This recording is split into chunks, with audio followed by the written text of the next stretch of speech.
Donc le sujet qui est choisi cette année, c'est transport aérien et risque zéro.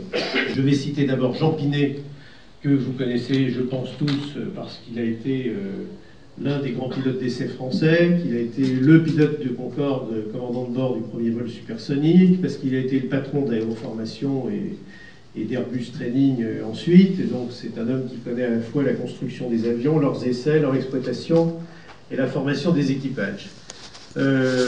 Robert Galland, lui aussi, ancien des essais en vol, expert aéronautique, spécialiste de la sécurité, qui a beaucoup d'heures de vol à son actif et qui connaît bien et la technique et l'exploitation des avions.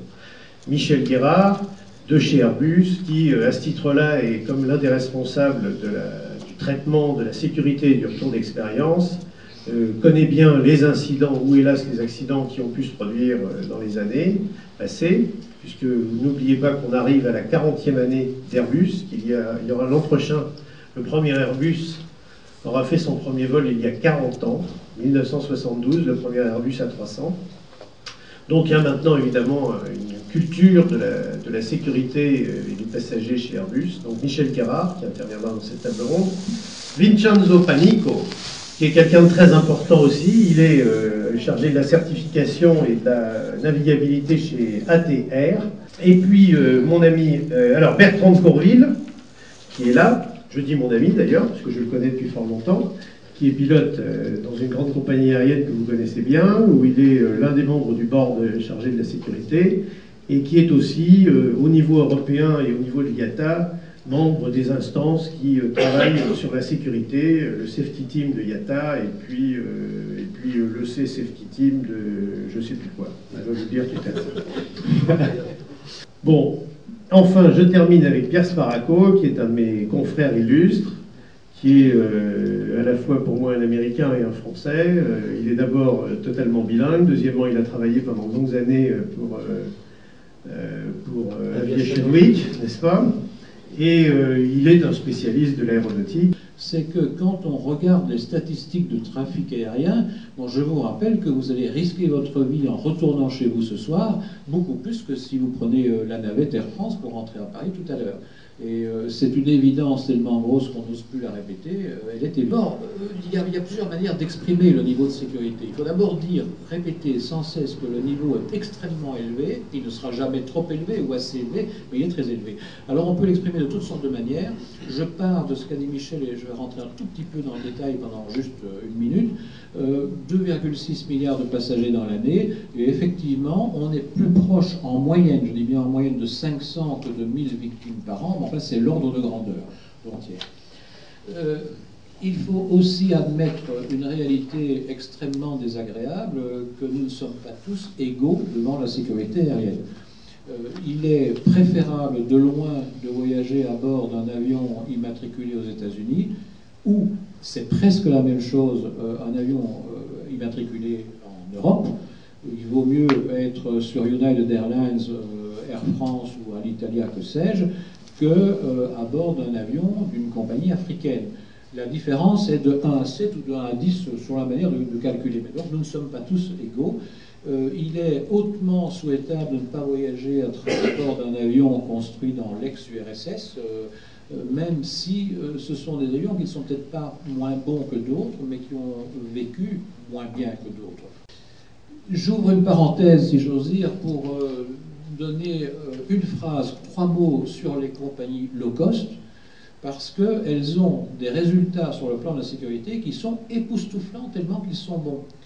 Et en fait, il suffit de confesser un patron, un sous-patron de Ryanair ou d'EasyJet pour comprendre le pourquoi. Et d'abord, ils sont très bons, avant toute autre chose. Et ensuite, compte tenu de l'image ou de la perception de l'opinion publique, ils savent que s'ils devaient par malheur avoir un accident, ils seraient montrés du doigt avec une énorme méchanceté et beaucoup d'injustice en disant « mais bien entendu, on paye pas cher, mais c'est pas sûr ». Donc quand un avion, j'ai un trou de mémoire, je ne sais plus si c'est de Ryanair ou d'EasyJet, sort de piste à Rome et termine dans la boue, tout bêtement, il y a donc pas un, ça prend des proportions médiatiques qu'en tant que journaliste, je regrette amèrement, complètement disproportionnées, parce que c'est jamais qu'un avion qui a dépassé la fin de piste, mais les low cost ont des statistiques impeccables. Et ça va mieux en le disant. La question qui se pose tout de suite, c'est d'essayer de trouver quel est le responsable ou quelle est la cause de l'accident.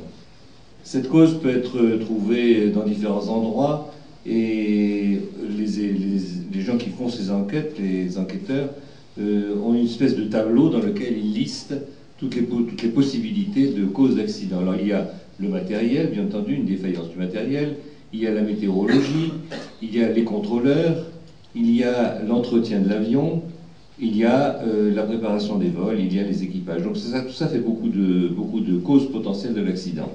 Lorsqu'on parle d'une façon générale et d'une façon sommaire des accidents, on dit que les causes humaines sont les causes les plus fréquentes et les causes majeures des accidents. Je suis d'accord avec le principe de désigner l'être humain comme une des causes essentielles de l'accident, à condition de considérer que l'être humain intervient à différents endroits dans la chaîne qui conduit à l'accident. Il peut y avoir une erreur humaine chez le concepteur de l'avion, erreur humaine. Il peut y avoir une erreur humaine dans la mise en œuvre de l'avion, dans les mécaniciens qui ont préparé la machine, ou qui l'ont entretenue à long terme, ou qui l'ont préparée pour le vol. Il peut y avoir une erreur humaine au niveau des contrôleurs de la circulation aérienne. Il peut y avoir une erreur humaine à beaucoup d'endroits avant d'en arriver à l'équipage, bien entendu, qui peut porter sur ses épaules la responsabilité de l'accident. Donc en dehors de toutes ces erreurs humaines, il y a des causes qui échappent complètement à la cause humaine, c'est par exemple la météorologie et d'autres phénomènes de ce genre. Lorsqu'on aura parlé des causes d'accidents, il faudra garder présent à la mémoire que les accidents peuvent être dus à des causes multiples. Il y a aussi un autre facteur qui n'échappe pas aux enquêteurs, c'est qu'il est extrêmement rare qu'un accident soit dû à une seule cause. Une seule cause en général, elle arrive à être maîtrisée par l'environnement au sol, l'environnement à bord de l'avion, et on arrive en général à compenser cette faute, ce défaut. Mais lorsque ce premier défaut est suivi par un deuxième, voire une troisième cause potentielle, eh bien c'est en général là qu'arrivent les accidents.